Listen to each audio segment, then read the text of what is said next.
Would you like to hear a story for Naberus? One that I told my grandchildren when they were small. Very well. Long ago, in the Orokin days, a golden people lived in spoiled luxury. If a body wore out, why, they would take a new one as easily as plucking a maprico. Such was the mystery of the Kuva. So, what became of death and disease? Oh, they were abundant, but not for the Orokin. They were above petty death. Such was their contempt that they decreed a special day on which to make fun of it. On Naberus, the night of memory, the shining people laughed at death. They dressed in costumes that recalled the old days of mortality. Skulls grinned, hallways guttered with demon lights.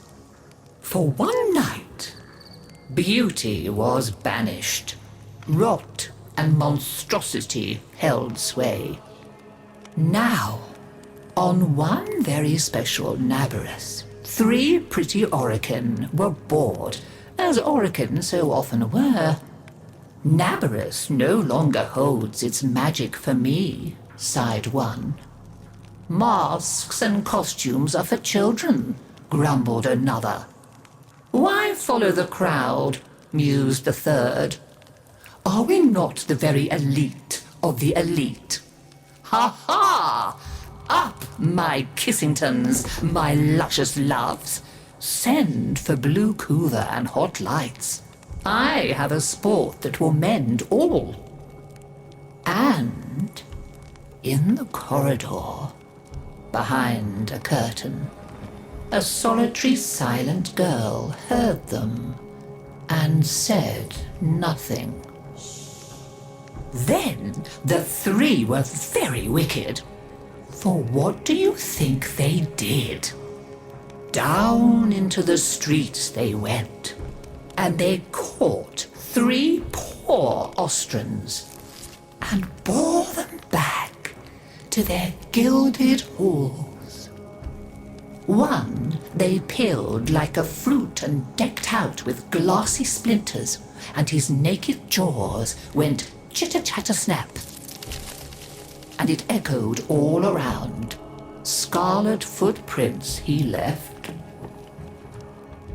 Another's limbs they twisted and wrenched his neck, and made a bundle of him until he scuttled upsy-downsy like a horrid crab, with his sockets all empty and his stretched-out nose snuffling. The third they pulled thin in hand and foot. She walked spindly-wise on long tiptoes like a spider, and her entrails hung delicately down. She whispered, split-tongued and hissing as she went. Fine costumes we've made, chortled the 3 Orokin. Let us now try them on and visit our friends. What shrieking there will be! Oh, our names will live forever in the court for such a prank as this. Now, the silent girl brought them their blue Kuva, so they could take on these twisted bodies for only a short time before returning to their own. They drank and slept and woke in their 3 horrid forms. Off they went down the stairs, out the door, into the city, into the night of banners and masks and wild hilarity. Chitter-chatter-snap, scuttle-buttle, whispery-hispery. As you can imagine, there were many screams and laughs. Such cleverness, such wit. But in a high room of the tower, the silent girl looked at the faces of the 3 sleeping Orokin. She went and opened a little ivory door that she was not supposed to know about, and drew forth a flask that she would have been glassed for even looking at. A flask of crimson kuva, the scarlet seal upon continuity, permanent.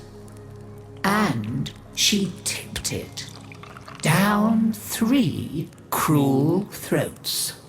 With a little laugh, she went skating away, never to return. There were many screams that Naberus night, but when the sun came up, none screamed so loud as the 3 who found that they were trapped in the hideous bodies they themselves had fashioned, forever and ever. So, listen carefully, Tenno, and beware, for you may hear them coming tonight. Whispery-hispery on long stalking bones, scuttle-buttle with his eyes all empty, and skinless, dripping-handed, chitter-chatter-snap. Happy Naberus!